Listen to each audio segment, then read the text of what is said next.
नमस्कार, आप सभी का इस चैनल में बहुत बहुत स्वागत है। जैसा कि आप लोग जान रहे हैं कि इस चैनल पे जो कॉम्पिटिटिव एग्ज़ाम से संबंधित क्वेश्चंस होते हैं, जो वहाँ पे विषय होते हैं, उन्हीं से संबंधित वीडियो इस चैनल पर डाली जाती है। उसी के अंतर्गत इस चैनल में सबसे पहले हिंदी विषय चल रहा है, यानी हिंदी व्याकरण चल रहा है। तो हिंदी व्याकरण में हम वर्णों पर, शब्दों पे आगे चर्चा कर चुके हैं। तो उसी सीरीज में हम आगे बढ़ते हुए आज एक नए टॉपिक पे चर्चा करते हैं। तो वो टॉपिक कौन सा है? वो टॉपिक है संज्ञा। देखिए, इससे भी संबंधित जो क्वेश्चंस है वो आपके पेपर में बहुत पूछे जाते हैं। क्लियर? कि मतलब शब्द दे दिया जाता है, उसमें से पूछा जाता है कि शब्द में कौन सी संज्ञा है, क्या है, कैसे है। कोई वर्ड दे दिया जाता है, इसमें कौन सी संज्ञा है। क्लियर? तो ऐसे क्वेश्चंस पेपर में अक्सर पूछे जाते हैं। तो उसी को ध्यान में रखते हुए ये वीडियो बनाया जा रहा है और ये टॉपिक पे बनाया जा रहा है, अर्थात संज्ञा टॉपिक पे। चलिए देखते हैं, आगे बढ़ते हैं। संज्ञा क्या होती है? संज्ञा जैसे परिभाषा सबको रटी रटाई है, किसी व्यक्ति, वस्तु, स्थान या भाव के नाम को संज्ञा कहते हैं। ठीक है, वही है परिभाषा। कुछ नया सीखते हैं आज। संज्ञा, अगर हम एक शब्द में संज्ञा का अर्थ कहें तो संज्ञा का अर्थ होता है नाम। यानी संज्ञा का तो जो मतलब होता है वो होता है नाम। क्या होता है? नाम।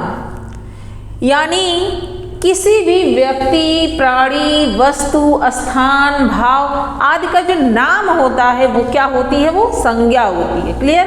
अर्थात संज्ञा का एक शब्द में अर्थ कहें तो क्या होता है? नाम होता है। क्लियर? संज्ञा का अर्थ नाम होता है। परिभाषा कही जाए तो वही है, किसी व्यक्ति, वस्तु, स्थान या जाति या भाव के नाम को संज्ञा कहते हैं। क्लियर? आगे बढ़ते हैं, संज्ञा के प्रकार पे आते हैं। संज्ञा के प्रकार, संज्ञा के 5 प्रकार होते हैं हिंदी भाषा में, बस अंग्रेजी में भी 5 ही होते हैं। तो 5 प्रकार होते हैं। पहला प्रकार आपका होता है व्यक्तिवाचक संज्ञा। पहला प्रकार है व्यक्तिवाचक संज्ञा। चलिए देखते हैं ये क्या है। व्यक्तिवाचक संज्ञा क्या होती है? वो संज्ञा जिसमें किसी विशेष व्यक्ति, वस्तु या स्थान का बोध होता है। किसी विशेष व्यक्ति, वस्तु या स्थान का बोध होता है। जैसे किसी विशेष का बात की जाए तो जैसे किसी व्यक्ति का हम नाम ले लेते हैं। जैसे हमने कहा श्याम। श्याम, श्याम क्या है? एक विशेष व्यक्ति का नाम है। यानी एक व्यक्ति है, उसका नाम श्याम है, एक विशेष व्यक्ति है। एक विशेष, अगर हम शहर की बात कर लें तो जैसे लखनऊ, अर्थात स्थान की बात, ये क्या है? एक विशेष है। यानी लखनऊ जैसा कोई दूसरा शहर नहीं है, अर्थात ये विशेष है। कोई और ले लें, जैसे गंगा। गंगा एक ही नदी है ना, तो गंगा नाम की दूसरी नदी तो है नहीं। तो गंगा ये क्या है? विशेष है। अर्थात ऐसे चीज़ें जो एक विशेष हो, व्यक्ति हो, वस्तु हो, स्थान हो, एक विशेष नाम हो, तो वो क्या होता है? वो व्यक्तिवाचक संज्ञा होता है। चलिए नेक्स्ट आता है दूसरा होता है जातिवाचक संज्ञा। जातिवाचक संज्ञा क्या होती है? ऐसी संज्ञा जिससे किसी भी व्यक्ति, वस्तु की जाति का बोध होता है। कहने का मतलब पूरी की पूरी जाति का ही बोध होता है वहां पर। जैसे नदी, सब नदियों को नदी ही कहा जाता है। क्लियर? नदी। लेकिन अगर हम उसमें स्पेशल नाम लें, गंगा नदी, तो अगर गंगा कहेंगे तो वो व्यक्तिवाचक हो जाएगा। गंगा, यमुना कहेंगे तो व्यक्तिवाचक है, घाघरा कहेंगे तो व्यक्तिवाचक है। लेकिन अगर हम उसको एक देखें कि वो है क्या, मेन क्या है, वो एक नदी है, तो नदी क्या है? आपकी जातिवाचक संज्ञा है। क्लियर? अब यहाँ पे लखनऊ लिखा है, हम शहर ही ले लेते हैं। शहर जातिवाचक। जैसे एक पूरे, सब शहरों को हम शहर ही कहते हैं। जब उससे नाम आते हैं तब वो विशेष होते हैं, वरना वो क्या है? शहर है। तो शहर एक जाति है। अर्थात ये हो गया। लड़का, लड़का भी एक जाति है। क्लियर? क्योंकि सभी लड़के होते हैं, अगर हम उनको नाम लेकर पुकारते हैं तो वो विशेष होते हैं, वरना वो क्या है, वो लड़के हैं। क्लियर? ये हो गया। पुस्तक, पुस्तक भी जाति है, क्योंकि पुस्तकें को हम सभी पुस्तकों को पुस्तक ही कहते हैं, लेकिन अगर हमें कोई विशेष पुस्तक है, रामायण है या बाइबिल है या कोई भी पुस्तक अलग से अगर उसका नाम है, तब वो जातिवाचक है, वो सॉरी व्यक्तिवाचक है, वरना वो जातिवाचक होती है। क्लियर? तो ये है जातिवाचक, जिसमें पूरी की पूरी जाति का बोध होता है। नेक्स्ट आते हैं द्रव्यवाचक। द्रव्य, देखिए इसके नाम से ही प्रतीत हो रहा है द्रव्य। द्रव्य की कितनी अवस्थाएं होती है, अर्थात हम द्रव्य को दूसरे शब्दों में हम पदार्थ भी कहते हैं, तो द्रव्यवाचक संज्ञा को हम पदार्थवाचक संज्ञा भी कह सकते हैं, क्योंकि द्रव्य का दूसरा नाम पदार्थ है। तो पदार्थ की कितनी अवस्थाएं होती हैं? 3, ठोस, द्रव और गैस। क्लियर? तो अगर हम बात करें इसमें, तो ठोस में, तो जैसे ठोस में आता है सोना, चांदी, पदार्थ ही होने चाहिए, सोना, चांदी, ईंट। क्लियर? यानी जो किसी न किसी मटेरियल से बने होते हैं, वो क्या होते हैं? द्रव्य, अर्थात वो ठोस के अंतर्गत आते हैं। उसमें अगर हम दूसरी बात करें द्रव की, तो जो लिक्विड फॉर्म में होते हैं, जैसे पानी है, तेल है, जूस है। क्लियर?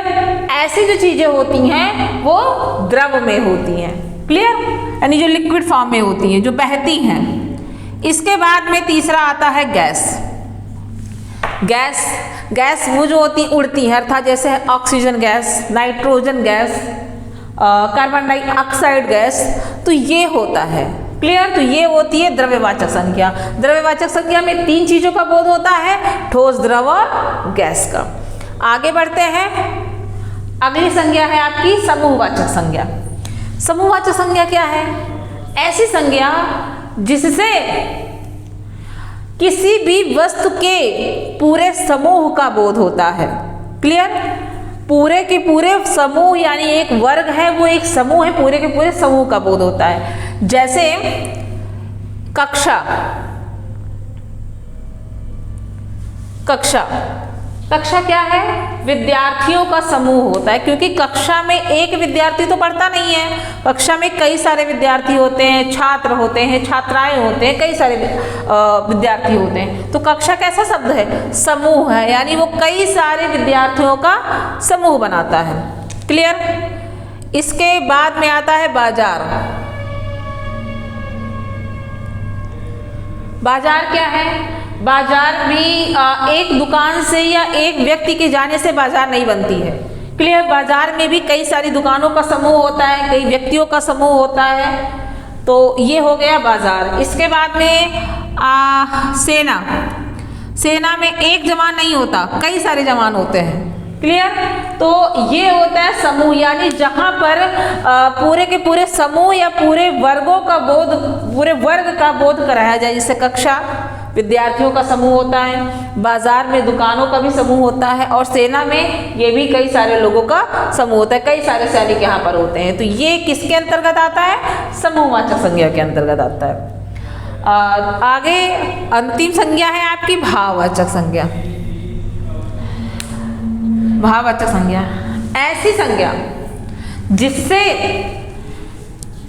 आप, जैसे ये संज्ञा क्या है? भाववाचक। देखिए इसके नाम से है, इसको आप केवल महसूस कर सकते हैं, इसको छू नहीं सकते, केवल आप क्या कर सकते हैं? इसको महसूस कर सकते हैं। तो ये होती है भाववाचक संज्ञा। जैसे भाववाचक संज्ञा में क्या होता है? इसमें हंसी, जैसे आप यूँ कह लीजिए कि आप जैसे विस्मयादिबोधक शब्द पढ़ते हैं, हास्य शब्दों को पढ़ते हैं, वहाँ हंसी का भाव होता है, शोक का भाव होता है, दुख का भाव होता है। तो वही सारी चीजें आपकी भाववाचक संज्ञा में भी होती हैं। अब जैसे अब बचपन, तो ये एक भाव है बचपन, क्योंकि आप इसको महसूस कर सकते हैं, इसको आप छू नहीं सकते हैं। तो बचपन क्या है? एक भाव है। क्लियर? इसके बाद में हंसना या हंसी, हंसी कह सकते हैं, हंसना कहेंगे तो वो क्रिया हो जाएगी। हंसी, हंसी क्या है? ये एक भाव है। क्लियर? ईर्ष्या, ईर्ष्या क्या है? ये भी एक भाव है। तो ये होती हैं भाववाचक संज्ञाएं जिनको केवल महसूस किया जा सकता है। क्लियर? तो ये हो गई आपकी संज्ञाएं। संज्ञाओं के आपके 5 प्रकार आपने अभी अध्ययन किया। उसमें व्यक्तिवाचक संज्ञा का, जातिवाचक संज्ञा का, द्रव्यवाचक संज्ञा का, समूहवाचक संज्ञा का और भाववाचक संज्ञा का। तो आप लोग इसका अध्ययन करिएगा। और अगर इससे जुड़ा कोई भी प्रश्न होगा या कोई भी क्वेश्चन होगा, कुछ पूछना होगा, तो आप उसको कमेंट बॉक्स में जाके पूछ सकते हैं। और आगे हम नए टॉपिक के साथ नए वीडियो में मिलते हैं। तब तक के लिए नमस्कार।